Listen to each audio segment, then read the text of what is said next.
So I'll give you guys a hack on how to use Instagram trials to blow up your account. Okay, this is something that, and I don't know how long this is going to work for. Okay, because I think they might catch on. But right now, the intended purpose of trial reels is to test content, and it gets tested with non-followers. It's not going to show up to your followers. It doesn't even show up in your grid. You can just do it behind the curtain, so to speak. So that's cool. You could use it for that. That's fine. I've tried it. But here's the way that you can actually blow up your account is find your best content, okay, that you've posted. It's already proven. Like you said, it's already worked. Take that reel and post it as a trial reel. It's not going to show it to your followers again. And whatever happened the first time is likely to happen again, but now with a brand new audience. Trial reels only go to new people. So you get to basically tell Instagram, hey, only show this to strangers. But you know in your head, bro, this is a banger. It's going to work. All right, guys, welcome to another episode of The Report. Today, I got someone special. I got someone in town from Las Vegas doing big things in the content space, personal branding space. He's recently been doing a lot of stuff with Gary Vee. I got my man, Neel Dingra. Neel, welcome to the show, brother. Thanks for having me, bro. Excited for this one. Yeah, man. It's been a long time coming. I've been following your stuff for quite some time, dude. I love all the content you're putting out. I love all the stuff, all the people that you're inspiring along the way. And so excited for this conversation today, man. We are going to talk about all sorts of good stuff. We are going to talk about why I believe the personal brand is the most important thing that you could build for yourself in 2025 and beyond. How to make your first $1 million with nothing but an iPhone. So first off, Neel, talk about the benefits of doing content and why everyone listening to this right now, whether you are in the fitness industry, whether you're in the insurance industry, whether you're a professional athlete, this applies to everyone. Why is it important to build a personal brand? So 2025, Rich, we're in the age of the influencer right now. If you go outside, everybody's backs are permanently curved a little bit. They're looking at the phone. The other day I was walking in and somebody tripped and fell. They hit their foot on the curb because why? Because they're looking at their phone, right? I see it all the time. You dude. see it all the Walking time. through the airport, down the street. Distracted driving is at an all-time high. Everyone is addicted to their phone. And what are they watching, right? YouTube, Instagram, TikTok, Facebook, whatever, right? And so in this age of the influencer, you might say, well, Neel, I don't want to be an influencer. I'm just trying to, get some clients, or I'm just trying to grow my business or whatever. It's crazy how much of an opportunity there is. I think people don't realize the scale and how it can impact your business. So I was in business for, 15, 20 years. Almost 2 decades in, I finally figured this shit out. And I'm like, you know what? I'm going to try this. And bro, even with bad videos, I started to see a small impact. As I got good, it was insane how it affected my business. And honestly, bro, it not only changed my business, it changed my life. So I'm excited for today's conversation because, I think there's a lot of people listening who are like, well, I've tried content, or maybe I'm on the fence, or maybe I'm just not getting the results.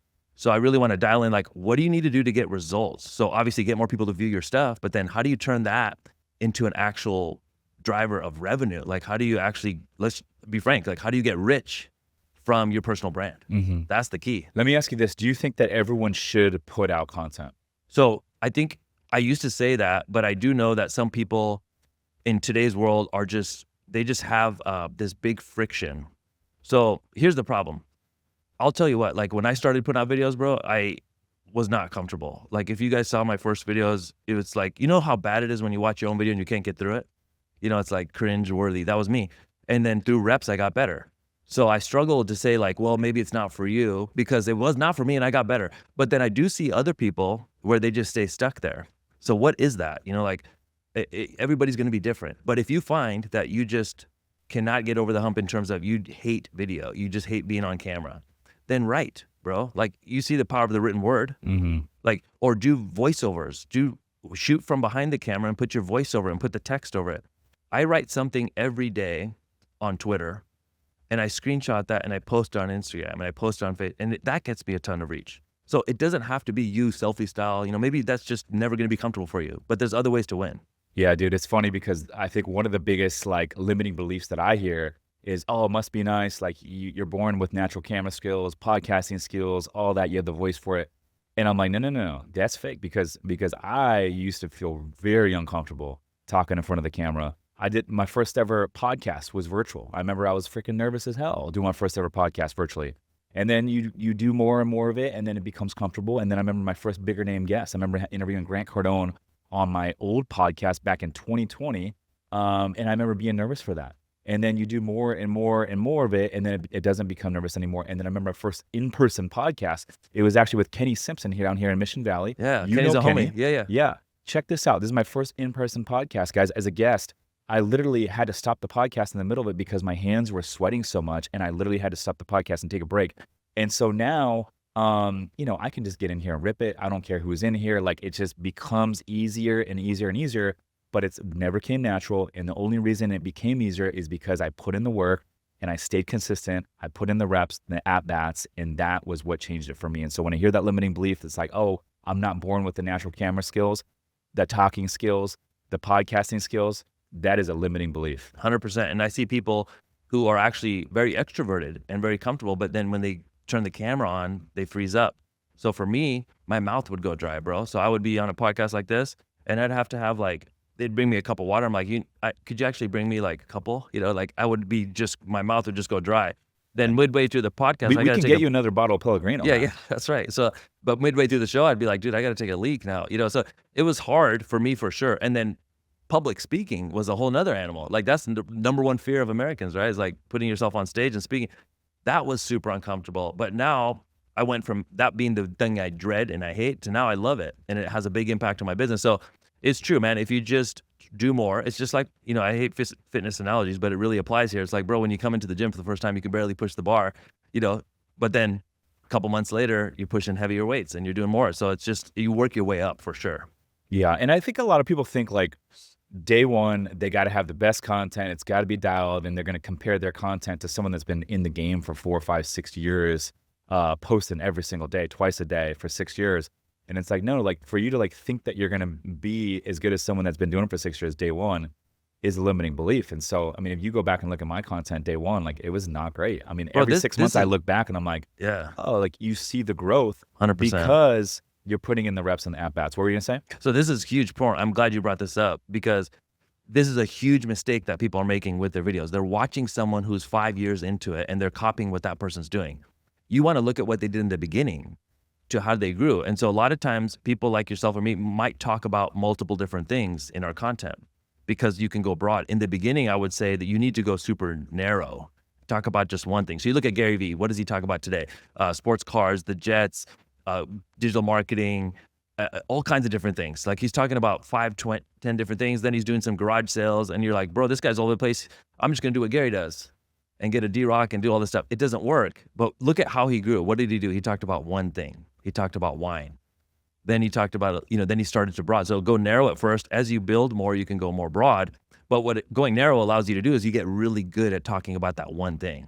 So I would just encourage people to narrow their focus in the beginning. I agree with that. I think as you're starting out, if you're starting off with your first 1,000 followers, you're starting from 2,000 followers, it is more important than ever to just go narrow. And the reason I say that is because if your niche is fitness, and you have an online coaching fitness in the fitness space, and that's your business, and you have a video that pops off on you talking about traveling to South America, and now all of a sudden you get all these new followers from people that love travel videos that want to go to South America, but your niche is fitness, and that's how you get customers, that's how you get clients. Now you have all these people that are not going to engage with your fitness content, which is going to make it very, very hard to have fitness content pop off, even if it's good. And so that's why I think early on, it's even more important than ever to be very narrow and focus on your niche. And like you said, it's about the reps, it's about the at-bats. And the more you talk about the fitness content, the better you're going to get. Master that first, and then start to branch out a little bit. But I'll tell you what, last year I started to go very wide, and I was just trying different things. And it was cool to see that we could go wide and still get engagement. But this year, I'm narrowing it back in. I realize when you go very wide and you start talking about a bunch of different stuff, the growth slows down because you're going to lose followers for people that are following you for the business and real estate content. And now you're talking about all this other stuff like fake eyelashes, and you're talking about traveling to Turkey and all this sort of stuff, which I did last year.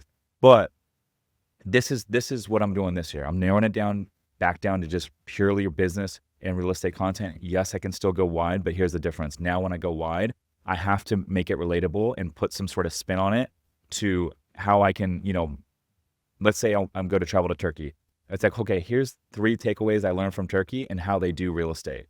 Or here's how, people are buying real estate or investing in real estate in Turkey and then spin it into Or a like, here's how context. travel helps me as an entrepreneur. Yes. Like, you can tie it back. But then the other part, Rich, is important, is maybe follower growth and, massive growth isn't somebody's goal. Like for me, I got to a certain point and then I wanted to talk more about more things. I'm like, dude, I'm tired of talking about just the narrow niche that I started with.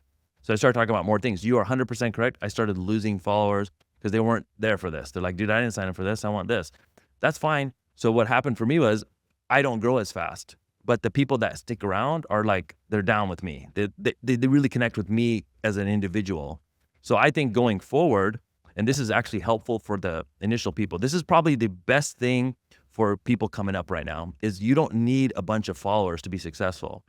It's not about being well known. It's about being known well. Like, what can you do? Like you said, go narrow. What are you an expert at? What can you teach people? And then let me get to know you a little bit. So like I would say if there's 10 posts, 7 or 8 of them are going to be about your niche and why people should follow you, the expertise that you can help them. The 2 or 3 other ones should be about just random shit about you personally. These videos don't perform as well, but then people connect with you. So I'll post a flop every once in a while, which is cool with me, but it's just letting people know, hey man, most of you guys don't know this, but I'm into this as well. Like, dude, how's your golf game? Like, what are you into outside of work? Because if it's all numbers, if it's all about the business stuff, like, I think you just don't get that connection piece. You know what I mean? I agree with that. And Like, you show a lot of behind the scenes. Like, I day just in the met you life for stuff. I just met you for the first time, but I know your girlfriend. I know like your lifestyle, what you guys do. I know you're into fitness. Like, how would I know all that? You share it. Yes. No, we do, for sure. I don't learn nothing from it, but I'm like, yo, this is fun. Like, I just connect with the individual. Yeah, absolutely. And I think the other important thing to remember, if you're listening to this right now and you've been hesitant to start putting out content to this point, the cool thing is right now, the way the algorithms are, they want to keep people on the platforms. And so how do they keep people on the platforms? Is they show them viral videos. And so it's really leveled the playing field. And so someone that's starting with 1,000 followers has the same chance of a video going viral than someone that has 100,000 or 1,000,000 followers. And that's a cool thing, because the biggest mistake that I see people make, and I want to get your thoughts on this, Neel. The biggest mistake that I see content creators make is if they want to grow and they want to get views, which for me, it's like, okay, well, if I'm going to play the game, I want to play to get views. Otherwise, like, what are we doing here, right? And so the one thing that I've always done in terms of how I approach content is I've always approached the content in terms of like, how can I get the maximum number of shares? Meaning, I'll watch a clip before I post it and I'll say, okay, if I was watching this and I didn't know who I was, would I find enough value in this piece of content to where I would share it with a friend or share it with a family member or share it on my story? And if the answer is no, I'm probably going to go back to the drawing board a little bit and tweak it so it'll become more shareable. And I think that is the key to growth. And so I think if you can focus on the shares, not on the number of likes and the comments and all this other stuff, but focus on the number of shares, that is the key to growth. If you guys go look at all your content, or you go and look at any like creator out there, their most viewed videos typically have the most amount of shares. Yeah, there's a direct correlation there. And the CEO of Instagram, Adam, actually came out with a video on this recently, and he said number one thing that triggers a video to go quote unquote viral is shares. So it's just like, this is not guessing. Like, if you can get your content to be more shareable, you're gonna get more views. And then how do you make that content? That's the next question, right? So how do you make shareable content? So here's the thing. I know this is a high bar for somebody right now, but would someone pay you for that information? Even if it's just like $5, like, could you charge for the information that you're giving on social media? And for some people it's yes. And for other people, it's so generic and general that it's probably no. So like, the bar for free information has gone up. There's so much information. I think it's information overload. You can go to YouTube, all these platforms, and just get all kinds of information. Some of it's wrong, honestly, right? It's just all out there. So how do you raise the bar for your content? Well, maybe you have a unique insight. Maybe you have something different to say. Maybe, I've seen so many people put their own take on a topic, and that's unique. So I think people need to have a unique point of view, raise the bar for their content, and that's why you'll get more views. Most people's content is failing right now, bro, because it's just too generic. It's too general. It's like, it's something that anybody would have said or thought. There's nothing unique about it. Yeah. What are your thoughts on this? Because I had a conversation earlier this week with Dan Martell's content guy, Sam. Yeah, great guy. And Dan Martell bought Sam a Porsche last year. And after this conversation with Sam, I quickly realized why Dan bought him a Porsche. Like Dan's is popping up. He's got over 4 million subs and followers now across the different platforms. But Dan came on this podcast a year ago when he was doing his book launch. He had about 170K on Instagram, and he's about to hit approaching a million. Yeah. And so in a year, he's more than 5x his following just on Instagram. One of the things that Sam said was, he said, we stopped focusing any energy on all these other platforms, and we really looked at like TikTok as a platform to where we're going to do nothing but like test and split test all this content, and we went all in on Instagram. And so what are your thoughts on like going all in on just focusing on one platform? Obviously still post on the other ones, but instead of trying to master all these different platforms at once, because all the algorithms do operate a little bit differently. And what are your thoughts on just putting those aside? Yes, we're still going to post and be relevant, but we're only going to master one at a time. What are your thoughts on that? So everybody's audience is going to be a little different, but you have to look at where you're getting the most traction. I have a few people in my community that they're getting the most traction on TikTok because for whatever reason, people connect with them there and they get less traction there. So maybe they're going all in there. But I've noticed that you do need to, just like you need to narrow your focus with content, you need to narrow your focus with the platforms, because you don't want to be, jack of all trades, master of none. So what is going to be the platform that drives the most results for you? For me, it's Instagram and YouTube. And Alex Hormozi came out something recently. He has enough reach to talk about all the different platforms, and they ranked them, bro. They ranked which platforms are getting us the most results for the business, acquisition.com. And it was Instagram and YouTube. Why? Because those platforms skew a little bit more serious and older, and these people are actually like your ideal customer. So you have to look at where's your ideal customer. For some people it might be TikTok, some people might be this. Now, somebody will pop on here, bro, and they'll be like, dude, I'm crushing it on LinkedIn with this strategy. You should try it. And I know it's like this squirrel, like, random things, ADD thing where I'll be like, oh, I want to go try that. And then I'll take my eye off the ball on Instagram. So there's an opportunity cost, to trying all these different things because you're not getting good at the one thing. For sure. And if you look at all the different platforms out there, you got TikTok, Instagram, Facebook, Twitter, Threads, YouTube, and then you get the podcast platforms, which is primarily Spotify and Apple Podcasts.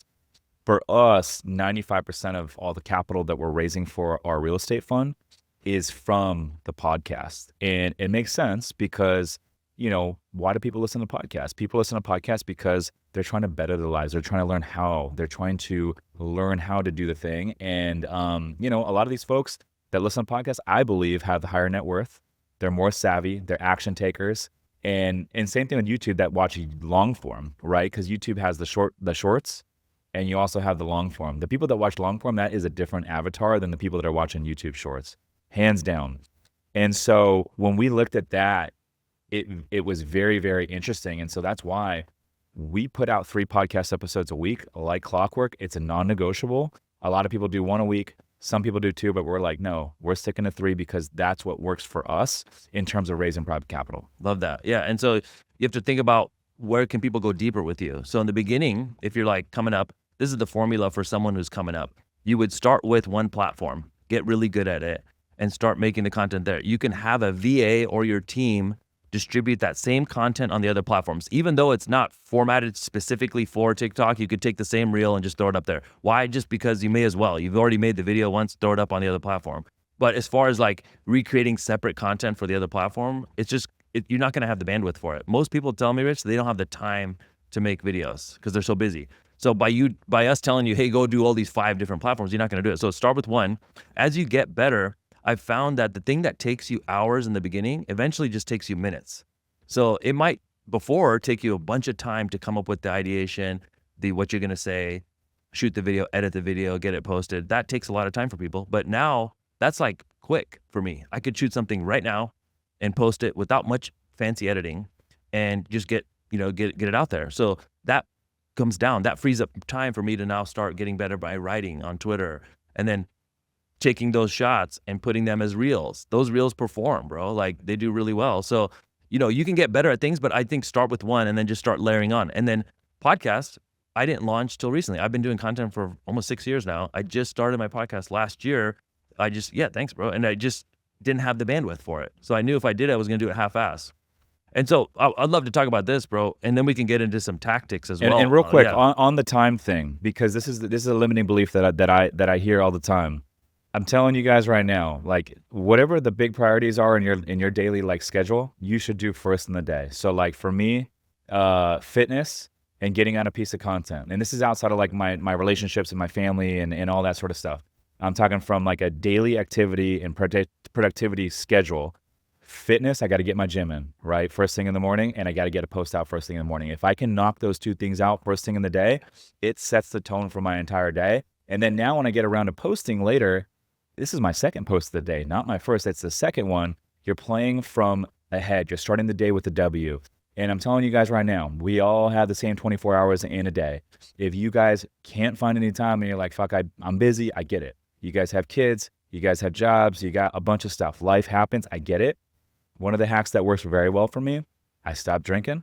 I'm doing extended seasons of no drinking, and I'm also going to bed on time. Those two things, cutting out alcohol and going to bed on time, you are going to find so much free time in your life that you didn't even know that you had. Plus, you're more efficient with the time you have. Oh, 100%. Yeah. And you're more crisp, your energy levels go up, your fitness goes up, like everything goes up. It is the biggest life hack that nobody talks about. And so if you're out there listening to this right now and you're like, fuck, I want to do content, but I just don't have the time, ask yourself, how many days a week are you going out enjoying drinks? Because when you go out and drink, it's not just one day. It's the day you drink, and then it's the entire next day where you're operating at 30%. 2 days cost right there. And so you don't have to do it forever, but I'm telling you guys right now, the hack, go through extended seasons of no drinking and go to bed on time. And I'm telling you guys right now, you are going to find all sorts of time to prioritize the content. And by the way, when I started prioritizing the content as the main hustle, everything became easier. All the other things became easier. The business. Bro, it solves almost every problem in your life. Like, you want more clients. Yes. You want better clients. You want to attract people without having to chase them down. You want to be known as a higher value person. You just want more respect when you walk in a room. It's all solved by just getting better at communication online. Mm-hmm. Like, Absolutely. as I got better at communication online, all those other pieces fell into place. So it's the one domino theory. It's what is one thing that you could do and invest in that would, if it happened, everything else just falls into place. That's what we're talking about right here. That's your content. That's your personal brand. And just to reiterate on this time thing, why is it, Rich, that if you're in business right now, you're going to relate to this. You start off your day, you start serving everybody else. You pick up your phone, you go straight into looking at other people's content. You go into your emails, putting out a fire here, dealing with this client issue, dealing with this staff issue, and you just start serving everybody else. What about you, bro? So what if you put yourself at the top of that list? You would think that's selfish. No, it's not selfish, because now it allows you to be better for everybody else. It allows you to create more opportunities. It allows you to, hire more people and coach more people, and you're just a better human, like you said, by putting yourself at the top of the list. Dude, I'm a better dad and a better husband because I take care of my shit first in the morning before I do anything else. Mm-hmm. So make before you manage is the theory here. Just start off the day, make something, serve yourself, and then now watch how the rest of the day goes way better.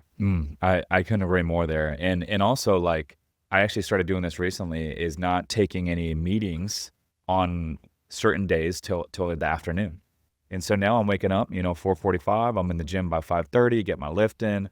I come into the office at 7:30, I already got my lift in, I already got my post out, I'm moving the needle. And then if I don't take a meeting till the afternoon, it's like I have all that time to move the needle and work on growing the business, work on pushing the ball down the field versus playing catch up and doing busy work. And so that's the biggest difference. The other thing I want to talk about is this.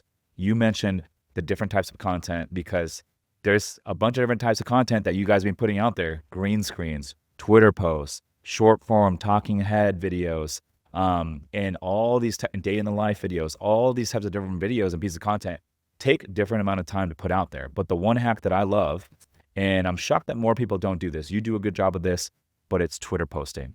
It is the quick and dirty, raw form to post. You don't even need a freaking camera. You can get it out from anywhere you are in the world, literally, and it takes 2 seconds, right? It takes 5 minutes to come up with the context of the post. You put it out on Twitter. I'll copy and paste it. I'll put it out on Threads. I'll screenshot the Twitter post, and then now I put it out as an Instagram reel. And so that 5-minute piece of content that it took me to come up with now goes out on 3 different platforms. And by the way, you don't even need a freaking camera. Yeah, and you don't have to be on video. So a lot of the women in our group are like, Neel, I wasn't camera ready. You don't need to be camera ready for this one. You just need to type text on the screen. So I would tell people this, getting good at writing in the shortest form possible is a skill that is highly effective right now. Because in a world of, attention all over the place, if the creator who can communicate his idea in the least amount of words possible is the win. That's the win for sure. So I would go on to look at Twitter, look at threads, look at the content that's performing, look at the characteristics of this. Like, put your own spin on it, get inspired by others. You'll find your own voice along the way too, but it's really cool to look at that stuff and then be like, okay, here's a thought I had. How can I format it in the same way? And you're right. It takes literally just less than a minute. Maybe you have to tweak the idea a little bit, and then that one piece of content can go so far. And I'll give you guys the hack for turning this into a reel. We've seen this perform huge, millions of views, is you just take that screenshot and put it on Instagram and make it 4 seconds. I don't know how long you make yours, Rich. I put mine on for 4 seconds. That's the default, 4. Yeah, and what's crazy about this, one of the stats for getting a reel to go viral is did the viewer finish the video? It's really easy to finish a 4-second video, way more than a 40-second talking head video, right? Because you don't have to retain the audience. So you'll get the completions, you'll get the shares, easy shareable content because you said something impactful, and it just takes off. So I've had millions of views with just one thought. One hack that I like to use is take an image and put the tweet style post over that image if it correlates. So let's just say I'm talking about family. I had a post recently, just a picture of me and my wife, and it went viral. So I was just going to post that picture as an image post on Instagram. Probably would have done okay with my followers. But instead, I put it as a reel, still image, 4 seconds, and I put one of my tweets about marriage over that. The video did millions and millions of views, 4 seconds. I love that, because let's just say that it would have took someone 4 seconds to read that post, but then you put an image behind it, and instead of them looking at it for 4 seconds, they might look at it for 5.5. And then that triggers the algorithm to push it to even more people. And the other thing is this, is like, people can read a lot quicker than they can watch a 45-second video. Yeah. And so it's efficient. I think the Twitter posts work great in the morning. If you guys are going to post twice, I personally like to post the Twitter post in the morning, because think about it, guys. On a weekday morning, Monday, Tuesday, Wednesday morning, people are busy. Like, they're going to work, they're dropping the kids off to school, they're going to the gym. Like, they're in hustle mode. They don't have time to sit there and watch a 60-second video, but they have 4 seconds, especially if they're going to gain something from it. It's going to make them feel good about the day. They're going to learn something from that post that makes them feel good. And oh, by the way, people love to share the Twitter posts to their stories because they gain value from it as well. And then that's a good way for people to find you. And so if I look at my best performing posts, my content looking back, sometimes, and actually often, it's not these like high produced podcast clips. Often it's these quick and dirty, raw Twitter posts that took me 3, 4, 5 minutes to come up with. Yeah, and if you ever want the hack on this, I'll show you guys. Here's how you can use AI to make your written content 10 times better. So let's just go to ChatGPT, and you need to, with ChatGPT, a lot of the responses are not formatted, and you can tell when they just copy pasted ChatGPT. It doesn't work, right? So what you want to do is give it a thought. So say, hey, just talk to it like a human. Say, look, I'm looking to make impactful, short, really punchy written content for Twitter. Help me turn this thought into a short, impactful tweet. And then just give it your thought. It will spit it back to you in a way. Now, it's not going to be copy paste, but it's going to give you pretty close to what you want. And then you make the small tweaks. I think the biggest hack with content coming from AI is you still need to make the tweaks. You don't want to just copy paste it, because it'll get you like 90% there. Now, I've seen people go back and forth with it to make it even more refined to where it just gives it to you straight up. But for me, I just use it as a thought partner. Hey, here's what I'm trying to do. Can you help me with this? Like, dude, act like it's your friend and just go back and forth with it a few times, and you'll get a pretty good result. Yeah, and I think there's a sweet spot with the Twitter posts. Not too long, but also not too short. And if you do it over and over and over, you start to really learn what people respond to, what they don't. But here's the other game is, and I want to talk about this with you, is split testing. So, Hormozi does a great job of this.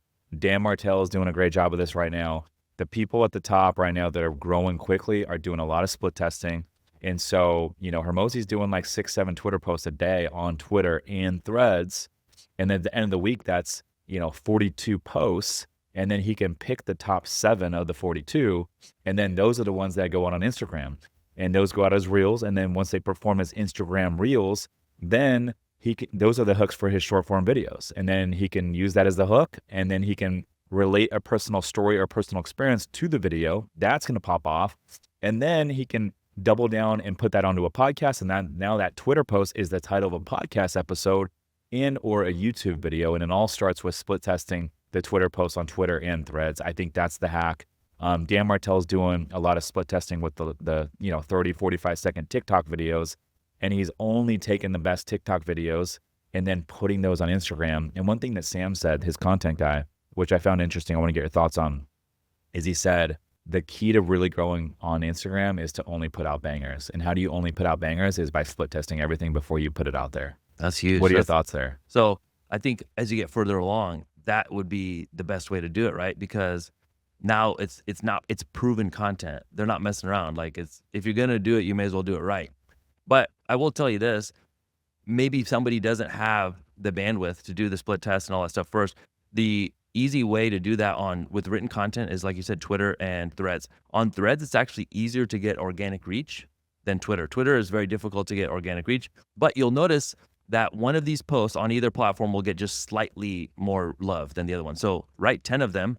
The 2 or 3 that do well, those are the ones that you want to use on Instagram as your written, as your tweet style post in the feed. But you can also use Instagram stories to test. I don't know if you do this, but you could take a post that's going to be a reel, throw it up in stories, and see how many people heart, see how many people react, and people share your Instagram story too, if your account is public. So you can use that as a signal. Yes. And so this is really important. I'm glad you said that. This is a concept for everybody is, bro, the best marketers in the world, and we're going to talk about monetization here in a minute on how to turn this into, into more revenue and, get rich if that's what you want to do. But the best marketers are not looking for sales with their content. They're looking for signal, just the signal. So what are the signals? Okay, well, they liked this, they like this, or, somebody's ready to move forward with me when I talk about this. You have to become an expert at looking for the signals, because that's what's going to give you the indication of what's going to work. Yes, that's so good. I'm glad that you mentioned split testing on the story, because, if you guys have an Instagram and you put out a story, you're going to get a small fraction of the views that you will if you put out a static post, a carousel, or a reel. But you can go through, the people that watch your stories are typically going to be your closest followers, and you can see how they engage with it, and the number of likes, the number of shares. People will share a story if it's good. Like when I put these Twitter posts out as a story, I always put it as a story as well, and people share that stuff. So that's a great way to split test. I'm glad that you brought that up. I want to talk real quick before we get into the monetization and all that. We're going to give you guys different ways that you guys can be monetizing the brand. But before we get into all that stuff, Neel, I'm curious for you, what are some other types of posting that you like to utilize? Because obviously we got green screens, we got day in the lives, we got short form, we got podcast clips. There's so many different ways to skin the cat. What are some other ways to post that you like that you're currently using? So easy post that anybody can make, especially if you're short on time, is a green screen video. So here's the mistake most people make with green screen video is your head is covering up the headline. So step 1 of a green screen video is find a good headline. The cool thing about these, bro, is the publication already went through the effort of coming up with the best. Yeah. They're trying to get clicks. Bro, they split tested like 14 of them. Right. And the one that you're using is the one that they went with. So you get to take all the work that, let's just say, Wall Street Journal did with their headline, and they went with the most clickable one. You get to take all that work and just use that headline. Now just format it. This is the step that most people miss, is like format it so people can see it. So what I do is I screenshot that, but then I trim it down a bit so that way it fits in the reel and people can see it. And then make sure your head is not covering it. A lot of people start one of these and your head's covering the most important part, which is the headline. And so if you're out there asking like, what the hell is a green screen? I'm going to actually do one right after we get done with this podcast. There was a big aviation accident last night over at Dulles Airport in Washington, D.C. American Airlines or American Eagle and a Army helicopter collided on short approach. And that's a very rare accident. I was an 11-year air traffic controller. That is trending news right now. And so as an 11-year air traffic controller, yeah, that's crazy. I'm gonna go speak on that, right? Yeah. And so now I can just go Google, okay, what are the different headlines? There's gonna be a bunch that pop up. But I can use one of those headlines. I screenshot it. I go into the Instagram app and literally just do a talking head over it. And guys, like Neel mentioned, like these things already get clicks. People share them. It's a great way to grow. And literally all you need to do is talk about what happened and then put your little spin on it. And that's it. And people are going to share it. People are going to save it. And those are some of my most viewed videos are these green screens. And guess what? Anyone can do it. It's very quick and dirty. That is you don't have to come up with, you don't have to be a great content creator. No. It's relaying the news. And then the part that would help your video reach a lot of people on a green screen is, what's your point of view on this? So give the thing, and then maybe you give your take on it. Really easy. and then they get a lot of engagement, saves, and shares. So if you're ever short on time, just go into the Apple News app, and you can start searching for what's trending news. In Apple News, or it should work on Google as well if you have an Android, but it should tell you based on your interests. So you can go into the interests and the categories, and you could select. So say I'm into real estate, mortgage, interest rates, housing, affordable housing. Select those topics, and it will give you the best headlines in there. Then you're good to go. And you could just pick from one of those, screenshot it, put it as a background, 30 seconds on what happened, what's your point of view on this, and it'll crush. So that's a simple one. Another type of content that I love doing right now is quick storytelling as a reel. Okay. So I know we talked about stories. I'm telling you to tell us. Yeah. So this is really important. I think that people are missing right now. Talking head videos, generic talking head videos are pretty much dead, unless you're a thought leader. So if you're coming up and you're like trying to teach on social, it's difficult. It's and not you're like, easy. Hey, here are the top 3 reasons to get into real estate. Yeah. Here's my It's too generic, Yeah. right? So what you want to do is go more specific. What's really crushing right now is really authentic content. Well, how do you be authentic? Tell a story, because that's something that only you can tell. But the problem with most people's storytelling is it's just one thing, and this happened, and then you lose people. So it's like we don't know where we're going. It's too long-winded. People ramble on. So just think to yourself, when somebody tells you a story, what do you hate? Like, what bothers you? What grinds your gears? Well, I don't like it when there's no point. I don't like it when it just goes on and on and on, and they put too much context. I don't like this. I don't like that. Okay, so those are the things that you should not do when you tell a story on Instagram. That's the first step. Okay, so I would say this 3-step formula to telling a good story as an Instagram reel or TikTok. Find a recent event, something that happened in your life, either business or personal, doesn't matter. Pick a recent event. Okay, find the emotion in it. What's the lesson or emotion in it? Think about this before you tell it. Okay, and then the last step, which is really important, is talk about it like you're just catching up with a friend. So 1, 2, 3, recent event. What's the lesson or emotion? Talk about it like you're just catching up with a friend. And that needs to be, I would say, 40 seconds or less. Don't go, like, I know you can go 3-minute reels. Don't tell 3 minutes, unless you're the best. Is it 3 minutes now? You can go to 3 minutes, Wow. but like, It used to be a minute and a half. It's 3 now? They just expanded. Damn. But I don't think that the average person can, even me, it's going to be hard for you and me to retain somebody on Instagram where they're just looking for the quick. Now, YouTube, totally different. That's fine. Tell the whole thing, go into depth. You could tell a 15-minute story. But on IG, bro, you got to do 40 seconds. Yeah, I agree. I think general rule of thumb, especially early on, you're building the audience, not a lot of followers, stick to 40 seconds or less, or even 30 seconds or less. People have a short attention span. And what'll happen is you'll tell it once, bro. You'll go selfie style or walking and talking, whatever you want to do. And you'll be like, dude, that took me like 90 seconds to say. There's a 30-second version, bro. I'm telling you, start taking out the context that doesn't apply. A lot of us provide too much context in stories that you're telling, and it's just not applicable. So you have to tell yourself, hey, if I removed this line, would people still understand what I'm saying? If so, remove it. Keep cutting it down. And then on take number 7, you'll end up with a 37-second banger.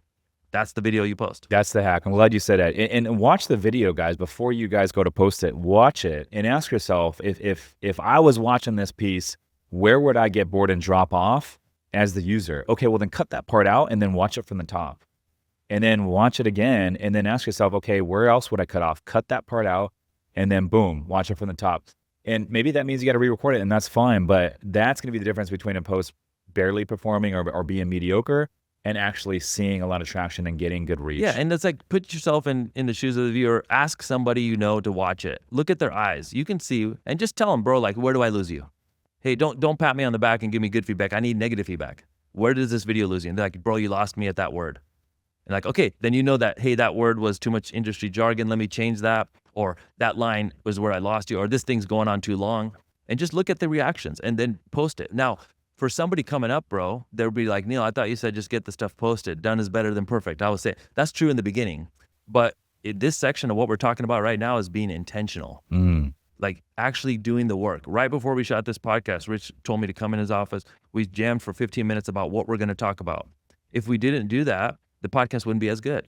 So a little bit of prep, guys, just maybe one more take. It goes a long way. And it's like this, bro. The best thing about content and digital marketing is small tweaks give you massive results. You taking one more take is the difference between 1,000 views and 1,000,000 views. It could be, right? I'm just saying that if it goes viral, or it could be 100,000, whatever, 10,000, whatever your size is. But That's a big difference, bro. That's 1,000% increase, 10,000% increase for just doing it one more time. Like, where else in life could you do that, bro? No, it's a big hack, and that's why I say do a little bit of prep and put a little bit of like effort into what you guys are putting out there. And like you said early on, put out whatever you want, get the reps in. But as you guys start to get better, and the goal should be to get 1% better with every piece of content, with every piece of podcast that you put out there, get 1% better. And that is the hack there. If you love real estate investing, passive income, and tax benefits, but don't have the time, my company, Summers Capital, is buying boutique hotels right now. We source the deals, we renovate the properties, and we even handle all the day-to-day management, making it truly hands-off for our investors. If you want to learn more to see if we can help you, visit summerscapital.com/invest to book a call with our team. Again, that's summerscapital.com/invest. Now back to the show. Any other pieces of content that we should touch on before we move on? Okay, so we did green screen. We talk about storytelling as a Instagram reel. One big thing I will tell you is there's a shift in the platform that happened in the last 12 months. What's that? Over edited videos. Okay, so when you look at reels, especially talking head or any kind of reel, if you have a bunch of transitions and effects and colored text, It's distracting. It's just too much, bro. I think people moved on with their taste. So a lot of people blame the algorithm. Well, the algorithm's just following what viewers watch. Just imagine the algorithm is just one dude. Did you watch your video or not? If you didn't watch your video, then it doesn't work, right? So the algorithm is telling you that the viewers don't like this type of content anymore. They just don't engage with it. So it's better than nothing. But honestly, it's easier to make a less produced video. It's more authentic. So some of my videos, bro, we have an editing team. I don't even do the flashy edit. I'll just sometimes cut the clip, get it tight, and then just post it with the simple Instagram captions, and it performs. I'm like, okay, well, why did we do all this fancy editing? Maybe that wasn't necessary. So I'm split testing that right now, but that's a big trend. The other trend is there's certain things that you would only post in your Instagram story last year that should now actually be a feed post. Give me an example. So let's just say last year I would show a behind the scenes clip of this, of what we're doing today and a lesson I learned. And I'm like, dude, that's not really worthy of my feed. I don't want, you put your feed on a pedestal, it's perfectly curated. And so, bro, what if you just put that in the feed, test it? It actually performs. And sometimes it might perform better than what, normal. So some of these personal things that I would normally only post Behind in my the scenes stories, stuff. I'm now posting every once in a while as an Instagram reel, and it allows it to reach way more people. Because like you said, Instagram stories only reaches a fraction of your followers, the most engaged followers. If you post it in the feed, it can reach all those people, more of your followers, and now has a chance to reach strangers. And you don't need a bunch of followers to do this, by the way. If you have freaking 100 followers, you can post it as a reel and it might reach 10,000 people. That's dope. Yeah. A couple more pointers here on the reach. So if you guys are putting out Instagram reels, this is going to go to a large percentage of people that don't follow you and some of your followers. But if you guys want to just target solely your followers, do a carousel static post. So like maybe you could take 6 photos and literally just do a carousel. You can go up to 20. But when I do these carousels, they go to a high percentage of my followers and only my followers. Not many people see it that don't follow me. And so if you're trying to do like a CTA or a call to action to people that are warm followers, organic followers, I like to use the carousel posts, and the reels are great for growing your audience because new people are going to discover you. Another hack that I'm using right now that works very well, I started using this about 6 months ago. This works very well whenever you guys are doing short form videos, or maybe you're clipping out segments of a podcast.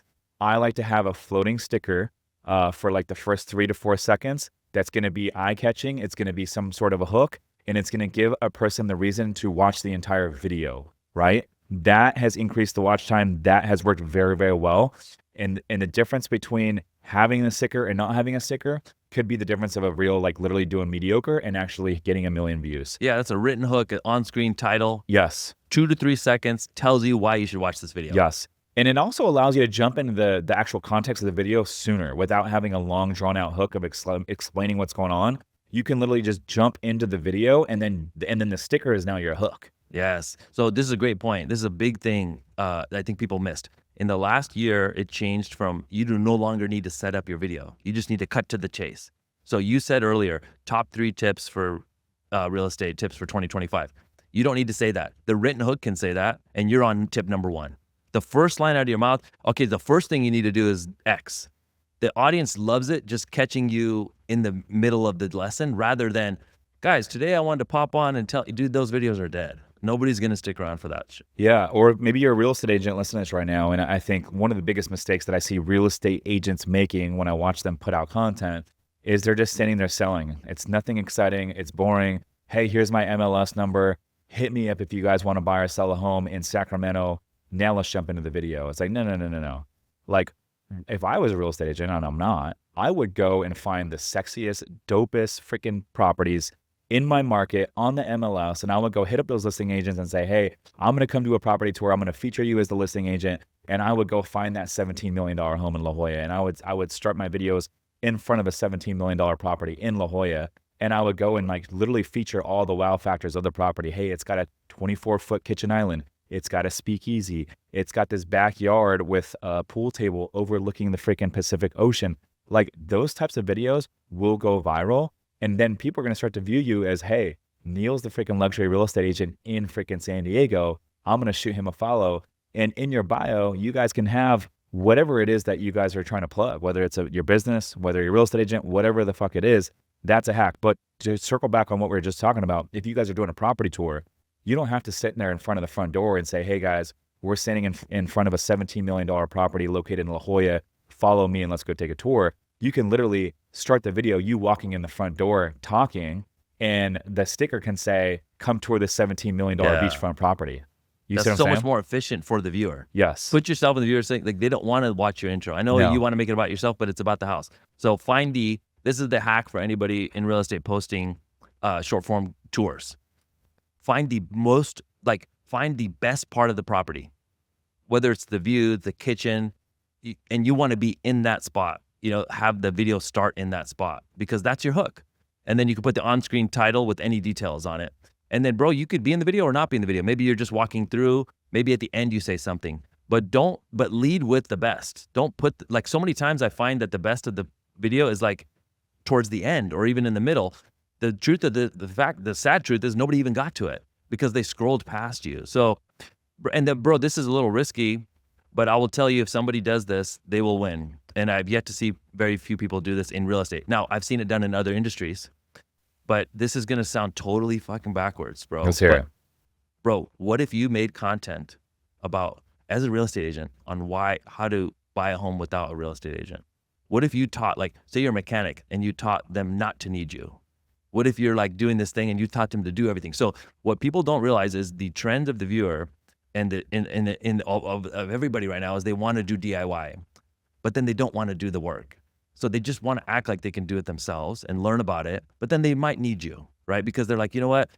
I don't want to deal with all this shit.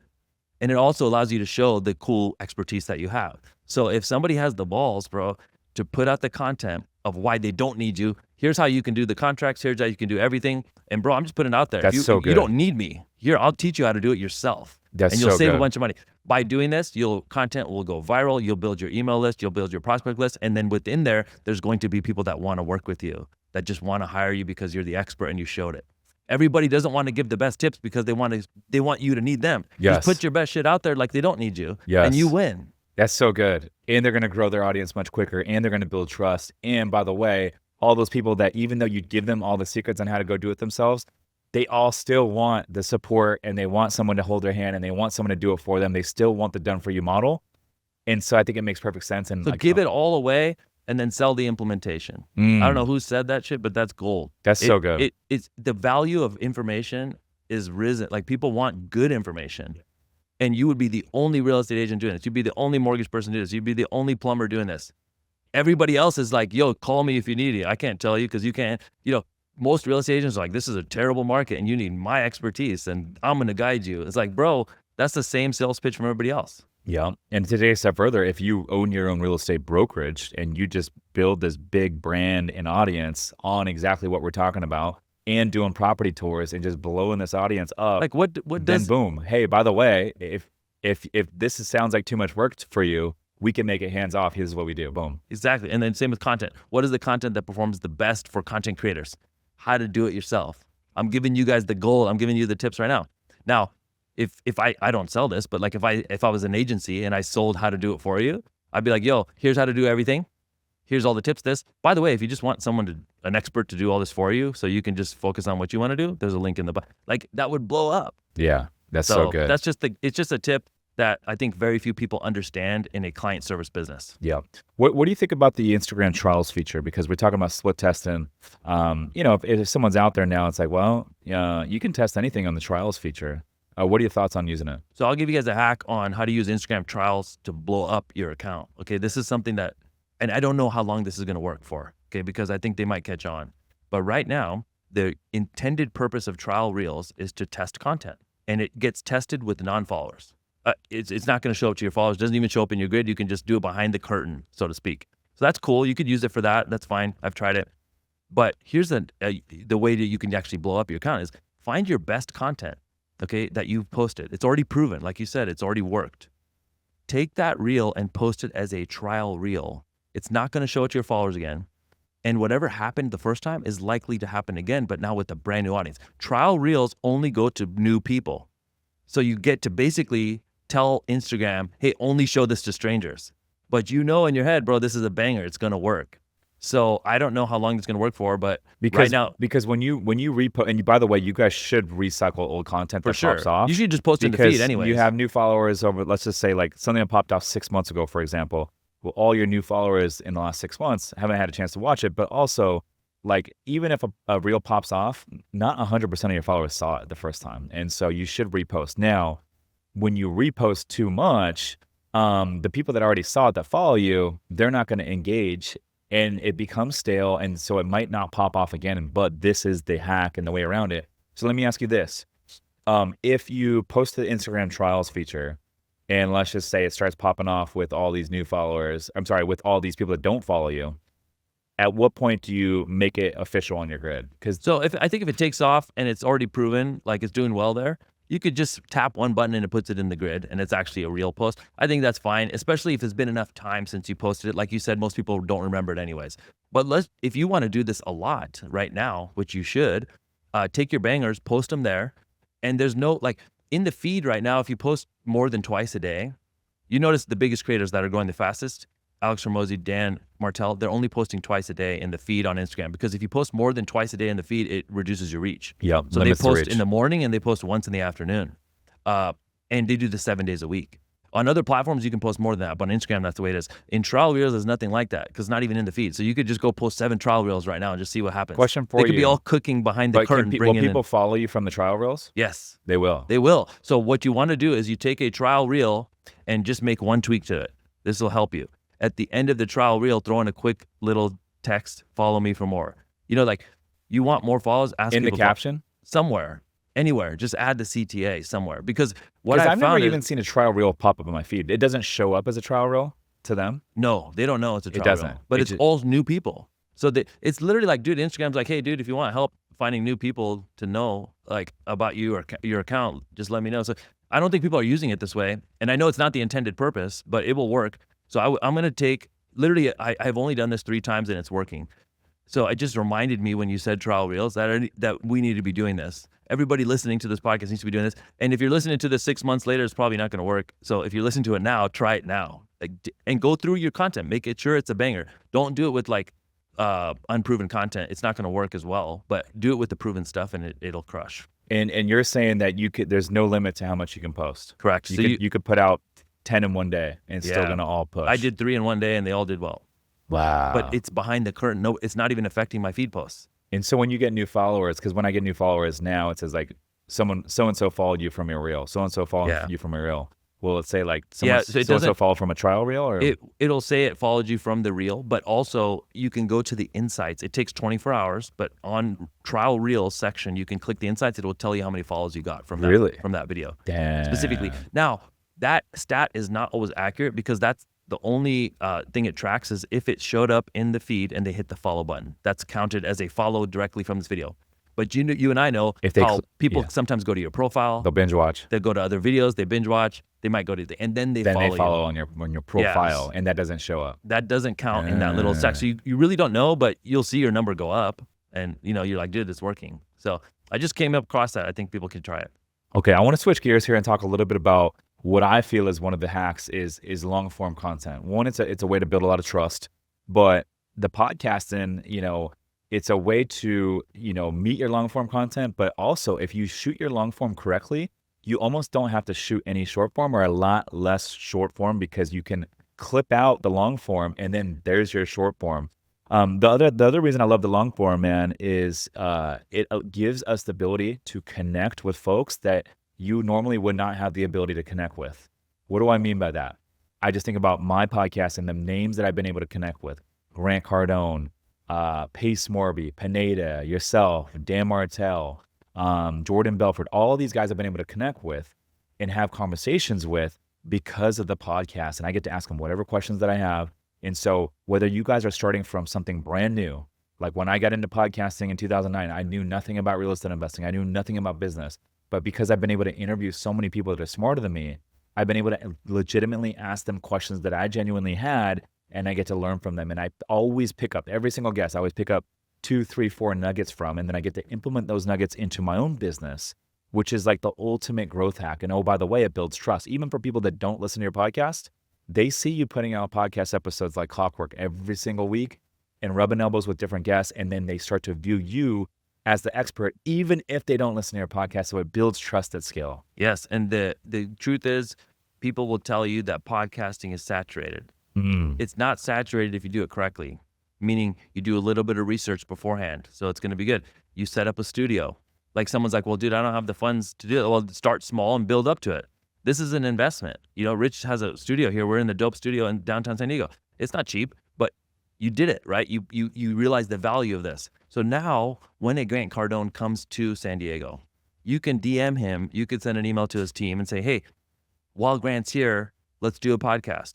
It solves a problem for the influencer as well, because what the influencer needs is more content. They want to be on good podcasts. They want to come into any city in the country and jump on your show. So you guys don't believe this, but these big name individuals want to be on your podcast. The only thing is, you need to be worthy of that. Now, to be worthy of that, you don't need to be huge followers, all this thing, but you need to do it with intention. So dial up the look of your set. Make sure you're doing these videos correctly. If you do that, incidentally, all your other podcasts will start to grow as well. So I found like I didn't really do it because I thought I'd be the next Joe Rogan. I just said, I'm going to do one. You're doing 3 a week? Bro, I'm doing 1 a month, 1 or 2 a month. But I need to have a podcast. Because why? Because I live in Las Vegas. People are in Vegas for events all the time. And it is the easiest hack to connect with an influencer to say, hey, I noticed you're going to be in Vegas. Let's shoot a pod while you're here. My studio is 15 minutes from the Strip. Here's a list of my recent guests. Here's my link to the video I just did with Alex Hormozi. Here's a link to the video I just did with Gary Vee. You know, so then it's like, oh shit, Neel's legit. I'll come by. Now, who do you reach out to when you don't have those guests? We'll start with the micro influencer. Work your way up to the next influencer. You should be leveraging each episode to get the next person. Yes, 100%. And once you guys book like one bigger name guest, that's the guest that you leverage when you guys go reach out to other guests. By the way, Grant Cardone just came on the podcast. Would love to have so-and-so on. We have a studio here. Let's make it easy, blah, blah, blah. But I'll send a car. Like, you just make it easy to say yes. Yeah. So many times people reach out like, hey, dude, would love to pick your brain. No. Nobody wants their brain picked. No. That's coming to it selfish.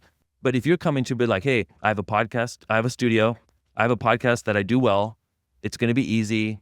Let's do it. And then now you're actually providing serving them. value. And they need the content. They want the clips. Like, I'm here, bro. I text you. You messaged me a long time ago. And then I was like, I'm going to be in town. Let's shoot a pod because I want to do it too. So I think people just don't think like 2 steps ahead, but you think it's selfish, but it's actually helping the other person.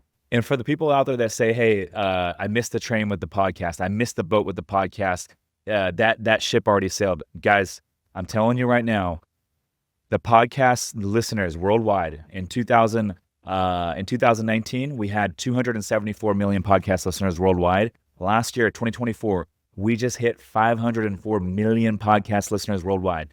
People can now learn more listening to podcast episodes than they can going to a 4-year university. Unless you're trying to become a doctor, an attorney, or a chemist, you can literally learn more listening to podcast episodes than you can going to a 4-year university. And so the number of podcast listeners is doubling essentially every 5 years. Everything is going away from the TV. It is all going to podcasts. It is all going to the iPhone. I'm telling you guys right now, the podcast is undervalued attention right now. There's not a lot of hosts. 80% of podcasts die within the first 10 episodes, right? So it's the long game. It's not going to blow up overnight. Look at Joe Rogan. That's a perfect example. Joe's done 3 episodes a week, every single week like clockwork for 15 years. And look what it's done to Joe's brand, right? It's insane. I mean, literally Joe can pick up the phone and invite anyone in the world, presidents, Jeff Bezos, Elon Musk, like whoever the fuck he wants to connect with, the and they will last be there the to last go have a election. 3-hour conversation with them. Like, think about that as a Yeah. fucking hack. The last election was decided in part due to President Trump going on Joe Rogan's podcast. It was won because one candidate chose to embrace podcasts and one chose to duck them, you know, honestly, right? And regardless of your political affiliation, you have to acknowledge the facts of like why the election was won. So the most powerful office in the world was decided based on podcasts. If that doesn't convince you to start, your podcast, I don't know what else will, right? So you might think, well, Joe Rogan, that's far-fetched. Well, what about this, bro? What if you just used your platform, your podcast, to just connect with people? So it's the local guy you want to do business with. If you reach out to that person, bro, and you're like, hey, John, I have a podcast. We love talking about business. I would love to interview you. I would love to have you on the show because I really admire XYZ that you've done. How's Thursday at 4:00, bro? He wants to do it. It's a nod to him. It strokes his ego. And so, like, dude, I'd love to be a guest on it. So, by the way, anybody watching here, bro, reach out to Rich. Reach out to me. Ask us to be on your show. You know, it's so crazy, bro. People know the strategy and then they don't do the work. They don't do it. No. So it's like, if you want a guest, make sure you actually have a legit podcast first. I don't want to do it if it's not legit and it's a waste of time. But if you're actually doing it and you want a guest, hit us up, bro. You'd be surprised how many people will say yes if you shoot your shot. Yeah. So many people try to connect and they're like DMing, they're like, and this happens at every level, but it's like coffee, lunch, dinner, 30 minutes, hour, pick your brain. It's like, no. Just invite them onto your podcast. And guys, you don't have to have this big, crazy podcast to get guests on and bigger name guests. It's a lot easier than you guys think. And we're talking about virtual sets and in-person sets. It's like, yeah, in-person sets great if you can do it. But I'm telling you guys right now, like, there's nothing wrong with doing a virtual freaking podcast set. You can set up at a really nice virtual set for like less than $2,000. And I'm telling you right now, there's a big benefit of a virtual set. It's actually a lot easier to book bigger name guests that live on the East Coast and the West Coast, different parts of the country, because now they don't need to fly to you and worry about travel plans and flights and hotels and all this other bullshit. They can literally just hop on a 1-hour Zoom call and you can have this conversation and it still goes out. There's still a way to make it look good, but most people listen to podcasts via audio only anyways, and so they're not going to know the difference anyways. And so I'm telling you guys right now, mic, though. Start with the virtual, get good mics. The Shure SM7Bs are freaking dope. Michael Jackson recorded Thriller on this mic right here. Joe Rogan uses them. All the best podcasts use them. Invest in the sound quality, the production.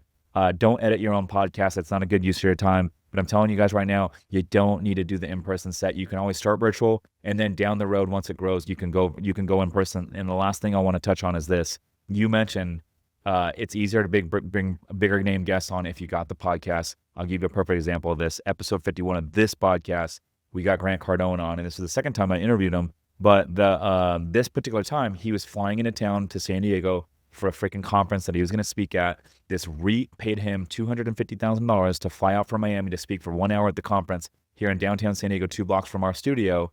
And we just casually pinged his assistant a week before, and we said, hey, notice Grant's going to be in town. We have a podcast studio literally 2 blocks from where Grant's speaking, and they booked it. And Grant came on the podcast. He hung out here for an hour and a half, 2 hours. We connected for free when they paid him $250,000 just because we got a podcast studio here by the airport. I'm telling you guys right now, it is the fucking hack. It is the secret sauce. Everything is going in the direction of podcast. And if you do it right, you almost don't need to shoot any short form content. 100%. And then now you cut the clips.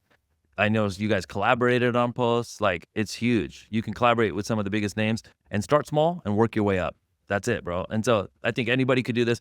Now, one thing that I think people need to realize is use it. You might not be passionate about the thing, and I don't know what your thoughts are on this, Rich, is like somebody says, well, dude, I don't really like content. I don't really like this. I didn't like it either.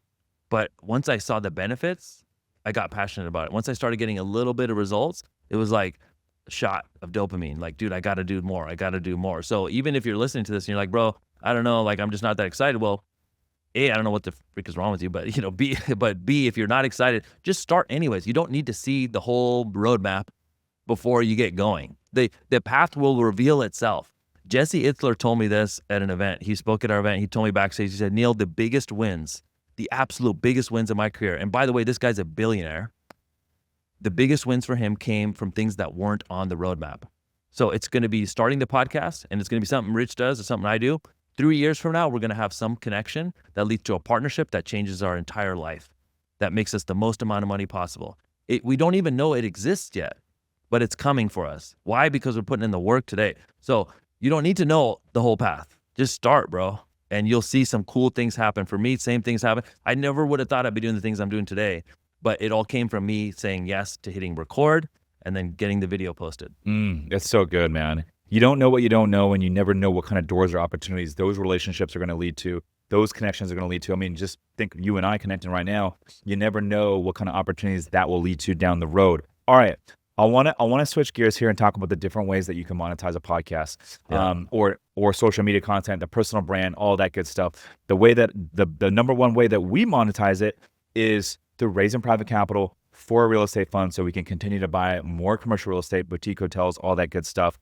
We give our investors passive income and tax benefits. I remember before I started doing content, I used to have 15 meetings with one investor to raise $100,000.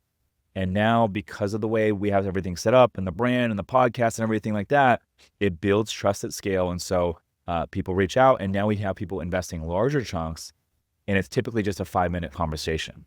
Because they already trust you. The trust is already there. And so we don't have to tell them who we are. We don't have to show them the track record. The trust is already there. And so that's one example. What are some other examples that you like in terms of how you can monetize a personal brand? So you're going to put out the content, and then at some point you need to be paid. You know, last time I checked, you can't deposit your likes and subscribers to the bank, right? You need to get more clients. So if you're in a client service business, how would you get clients? Well, there's some people who will just reach out to you. They're like, you know what, Neel, love the videos, would love to work with you, XYZ, cool. Sally, dude, I love this content. Can you show me the like whatever, if you're in real estate or whatever your service is. There are going to be people that reach out. That's cool, but it doesn't happen enough. What you need to do is make a call to action and prompt people. So what's your offer? Okay, so if you are in, let's just say real estate, right? Like you want to get more clients. You need to make an offer to people like, okay, how can they work with you? What's the value working with you? And then make a post. You could do this at the end of your post, or you can make a specific sales post. Just realize that when you make a ad or a sales post, it's not going to go viral. It's not going to reach a bunch of people. It's like the whole jab, jab, jab, right hook. When you throw a hook, it's going to be less views on social, but the value of the view is higher. All views aren't created equal. I call this viral for me. Bro, if I make a post that's bombed on Instagram, but it got me 2 clients, that's viral for me because I'm in a high margin business and those clients made a big impact. So if you're in a business where each client is valuable to your bottom line, then it's not about the views on those posts. It's about, did you get a client? And there's a way to did you get conversations? Yeah, and if you guys are going to have a CT, a call to action, I think the best way to get the best reach is to come up with a post where you're doing a lot of storytelling, and it could be a carousel. You're doing storytelling. This is where I was 5 years ago. This is where I'm at now. I did a post the other day that was talking about like, some of the before and afters of a lot of the real estate projects that we bought, and it was a carousel post. And then at the very end, there was a CTA for a webinar. Okay. And that still got a really, really good reach. And that would have got a much better reach me doing that where I'm providing value, storytelling versus just having one static post about, hey, here's a webinar. Went outside probably 50x what it would have if I just did that. And so don't go straight to the sales pitch. No, don't. Yeah. You need to do, this is called framing. For anybody who's in marketing, you'll understand. But for the average person, like you need to frame up what you're about to say. So framing can be done in a number of ways. You could tell a story. A success story works really well. You could show the actual product or service that you're offering. Do product demo. This works really well. You notice the most viral videos on TikTok for e-commerce are product demos. Mm-hmm. They're not about like, hey, buy my widget. No. It's like, here's me using the dang thing. It's awesome. By the way, if you want it, the link's down here. But they're showing use of the product. So I'll tell you, the number one way that I get clients is I show success. Nothing sells like results. Show the impact you're making. Testimonials, whatever it is. Tell a story about something that happened. And then, by the way, if it's a goal of yours to do the same thing, here's a way that we can work together. So that's at the end, not at the beginning, because I want to tell the success first. People connect with that more. And again, this doesn't have to be a viral post. It's just meant to get you clients. Now, the best marketers do something different. And this is for more advanced people, but this will crush the game. When I figured this shit out, it changed everything for me. What's that? It's not going straight for the ask. It's getting what's one step back from that. Like if you look at your goal, what would be a couple steps in the customer journey before that. So for example, clients on one side of the spectrum, closed deal is on the other side. Most people are just asking to client to make the whole journey by themselves. Now, like you said, if they've been watching your content, if they've been following you, they can move along that journey passively. You don't even have to be there. Like right now, somebody's listening to one of Rich's podcasts, somebody's watching his video while he's doing this. So your brand is working for you to get them across the journey while you sleep. That's the best. By the way, the best business models grow while you're sleeping. So that's best. Now, what about if you don't have all that ecosystem yet? What could you offer to move them along this journey? Maybe it's one step in the middle, like a webinar. So imagine, we just talked about webinars are a great way to get sales and clients. Imagine if you just popped on social without teaching and just said, hey, buy my stuff or join my program or become a client. You wouldn't get anybody. Maybe you get lucky and you get one person. But if you said, hey, I'm hosting a webinar where I'm going to teach X, Y, Z, and it's free, and I want to provide value. It's limited space or whatever, but I would love to have you on this thing. So come join us. Now, when they join the thing, you're going to teach, and you can even let them know in the beginning, hey guys, agenda for today, I'm going to be teaching X, Y, Z. I'm also going to give you guys an opportunity to join my program. I'm also going to give you an opportunity to work with me. And so if we do all this, is that cool with you guys? Cool. Yes, it's in the chat. Boom, let's get into it. Now you get into it. It's not a salesy thing. Set the expectation. Yeah, set the expectation. And then at the end, people can bounce if they don't want to hear about the opportunity to work with you, but most people don't because you did such a good job teaching. So now you've framed up your offer. You talked about a 30, 40-second video and the power of telling something first and then a call to action. Imagine that same effect on 30 minutes. You taught and showed your expertise for 30 minutes, and then there's an offer to work with you. The numbers go way up. It's not even just a small amount, it's way up. So then I shifted all my energy to making those steps in the middle really good. Lead magnets, videos on YouTube, podcasts, webinars, events. I hosted an in-person event. I spent $750,000 on my last in-person event. Why? Because I wanted my step in the middle to be the best in my industry. I started off spending 20 grand, and then it just kept getting better and better. So I'm not saying you have to blow it out in the beginning, but that's a step in the middle to working with Neel. Come to my event. So for you listening and watching, what's your step in the middle? Most people don't have one, bro. It's like work with me or F off. Yeah. Another way to monetize is, and this is very simple, guys, and you don't need a big audience to do this. You don't need a big podcast to do this. You could do it social or a podcast as affiliate marketing. 100%. Yeah. All companies out there are looking for more leads. They're looking for more sales. And the best way to do that is to provide some sort of discount or landing page for you as a content creator. And so whatever your niche is, if you're in the fitness space, there's a lot of fitness companies out there that sell apparel, they sell training, they sell athletic stuff and merch. How do you get one of these? You can literally just reach out to them. A lot of companies have affiliate programs already set up, and you can literally just say, hey, do you have an affiliate program that you guys offer? I would love to start pushing your guys' content. You can often get a custom landing page that will be website/podcast or website/Rich Summers or Neel, and then boom. I'll give you an example. So there's a company out there that does prime corporate services. They set up LLCs for business owners and real estate investors, and they manage them. They pay the taxes on them. They make it truly hands-off, and they give you guidance on the correct way to structure them. And so I could do a 30-second clip on the podcast, a B-roll that just said, or a mid-roll that just says, hey, are you looking for someone to set up, manage, and provide guidance on all the LLCs, making it truly hands-off? If so, we use Prime Corporate Services. Go to Prime Corporate Services/Rich Summers to book a free call. And boom, now you can set up an affiliate. They're going to send you money once a month based on the people that you send over that way that sign up. It is passive income. Yes, it takes you 30 seconds to record it, but after that, it is literally passive income. And by the way, anyone can do this. The second thing is this, brand deals. You can get brand deals. I have a brand deal with Bill. And so, merch and all this sort of stuff.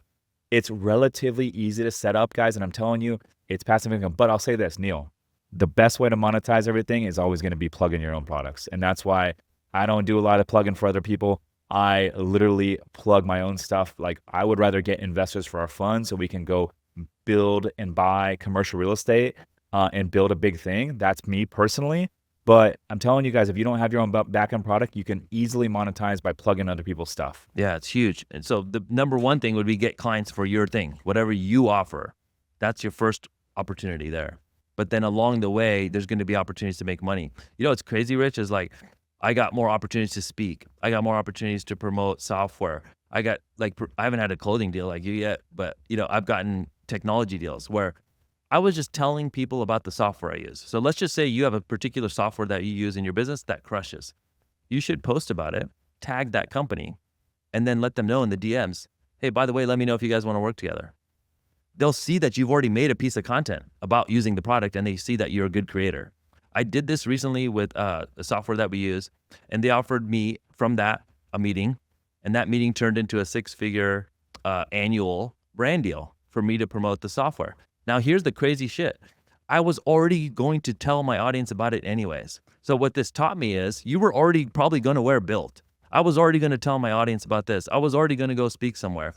One day, if you get good at this stuff, guys, one day you will be paid, not only paid, but heavily paid for the thing that you used to do for free. You'll do the podcast, you do the videos, you do all this shit, and you're like, dude, I'm working for free. I'm freaking running. I'm not getting anything from this, guys. Well, just stay focused, get good, and one day you'll be paid. And then someday you'll be heavily paid. And then So somebody's good. going to ask you, bro, how do you get paid? How do you get all this shit? It's because you had the foresight to think for 6 months, I'm going to get good at this. Nobody wants to go through 6 months of doing this shit for free because I did, because you did. Now we get all these cool deals on the other end. And so that's the part I think most people are missing. You're not going to get a brand deal day one because you're not good at creating. No. But you will if you stick with it. You will.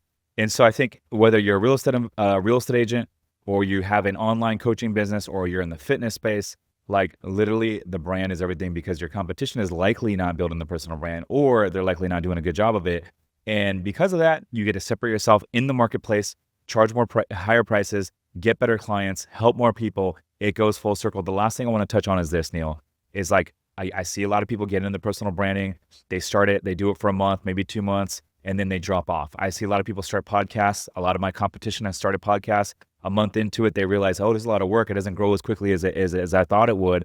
And then move on to the next thing. And then boom, they give up on the podcast. And so I'm telling you guys right now, Neel, I'm sure you can attest to this as well. This game is about staying consistent. It's about putting yourself in situations where the hard way is the only way. It's about putting yourself in situations where the hard work has to get done. Like, yes, putting out 3 podcast episodes is a lot of work. It's not easy. Like we have to schedule guests. We have to edit the stuff. We have to push it out. It's a lot of work. There's days where I wake up sometimes and I'm like, I don't want to go shoot fucking 3 podcasts today. But guess what? I make it a fucking non-negotiable. And that compounded over weeks, over months, over years is the difference of being mediocre and someone actually making it to the pros. Yeah. And that's the big thing of people want to know what's the secret. Well, the secret is the hard path sometimes, and like, you just get over it. You just start doing it. And so the way to get yourself there is to structure your stuff in a way where you're winning along the way. It's really hard to go to the gym for me and work out and stuff and dial in my food because I don't see results a week or 2 in. So then that's why people quit because and I've had to really discipline myself and being like, dude, it worked with content. It's going to work with the fitness journey. So I got to stay with it. But it's hard, man. You like, dude, where's my abs? It didn't come. Like, it's not coming for a long time, bro. You're just going to have to stay focused. But with content and with personal brand, there are ways. I know there's no shortcuts in life, bro, but there are shortcuts with this game if you just learn from the people who have done it well. Like, just get a mentor, like follow up, like do the things, like listen to this show and implement something. We've just given you game for the last hour, bro. You could take 1 or 2 things from this free episode and it will make you money if you do it correctly, right? So just implement the things and then you'll start to win along the way. If you're doing it right, that's going to give you the motivation to stick with it. So yes, it's hard, it sucks, but the reason why you do it is because you're getting results. If you weren't getting any results, you'd probably be like, fuck, eventually you'd be like, dude, I got to throw in the towel, or your brain would start to tell you to quit. Totally. So I think that's the hack for everybody watching this thing. Is like, do it with intention so you can win. 3 weeks ago, going to the gym, it was packed. I made the comment this morning. I was getting my lift in with my girlfriend Presley, and we're looking around the gym. I'm like, where'd everyone go?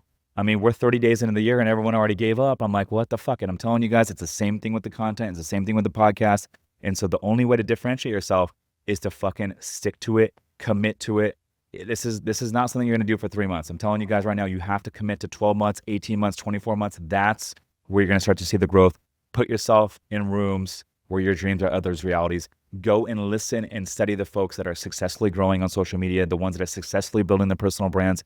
Don't go and listen and take advice from people that are doing content that are not growing. And that's the fucking hack. And I promise you guys, if you guys do it for 12 months and you get in the right rooms and you get around the right people that are actually doing it and you have the right accountability and you commit, it is going to change more things in your life that you even thought was possible. For me, it was like literally the ability to raise private capital, the ability to have better access to deal flow, the ability to hire and retain good quality team members, the ability to connect and level up my network of high caliber, high status individuals. And you never know what kind of doors or opportunities those relationships will lead to. It literally is the freaking biggest life hack. And if you're looking to get in shape, you know what the best accountability is? Go fucking put yourself on camera every single week. Go start a podcast, because now that you're on camera, that is the best form of accountability to actually get in shape and look good. Neel, anything to add here? Yeah, it's like build in public is what I want to tell people. Do it along the way. Show the journey. I wish I would have done, I did it along the way. I wish I would have done more, because that's really inspiring people right now, is not just showing the success, but showing the work. Like, dude, what about like the fitness journey? Those are the best pieces of content. The guy and gal who shows up and it's like, yo, I'm doing this. I'm putting myself out there. I want to be accountable. Here's my results. Sticking with it years later. And they show you that whole, the most viral fitness videos are ones before and before and after. Yeah. What's your before and after, bro? Like for me, I've got my first videos from 2019. Cringe. Show the befores. Show the journey. Talk about this. There's people who come and do business with me today because they say, hey, bro, I've been following the journey. I really love the hustle. Dude, you inspired me. Like, dude, show it. You have the power. You might think, oh, who am I? I'm not an influencer. That's cool, bro. People actually relate to you more than they do some of the big people, because you're just like them. It's not about being remarkable. It's about being relatable in the beginning. Just be relatable and you'll see a lot of people come along with you for this whole journey. That's so good. Neel, appreciate you coming on the show, man. Always dropping value. I'm a big fan. Where can the folks get in touch with you? Where can they learn more about everything that you're doing? So just shoot me a DM on IG at Neel Home. I respond. I check my DMs all the time. And then we have communities where we help people in real estate, mortgage, and client services build their brand and get clients and all that stuff. So if you ever want to learn about that, just go to forwardacademy.com. There it is. And next time I'm in Vegas, we'll have to connect. I would love to come on your show, your podcast, next time we connect. He's Neel Dhingra, always dropping value. I'm Rich Summers. Listeners, thanks for tuning in. We'll see you guys in the next one. Peace.